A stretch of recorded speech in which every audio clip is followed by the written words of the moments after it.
ډېر غټ ظلم هغه په اولنی محرم باندې شوی دی چې هغه حضرت عمر رضی الله تعالی عنہ په دغه ورځ باندې شهید شوی او دا غټ ظلم پدې دی چې د حضرت عمر درجه ته په کائنات کې د ابوبکر صدیق نه بل څوک نشي رسیدلی او بیا حضرت عمر رضی الله عنه هغه په مز کې شهید شوی سار مز ټیمو او په مز کې ولاړ او شپږ گزارا د مغیره ابن شعبہ غلام ابو لولو فیروزی هغه چې کوم دین وو دا غټ ظلم او خلیفہ وقت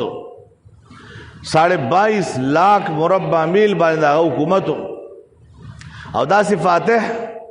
په دنیا کې څنګه شي خودا له چاغه څنګه فاتح هو یو غي علاقه سمره ډېره فتح کړه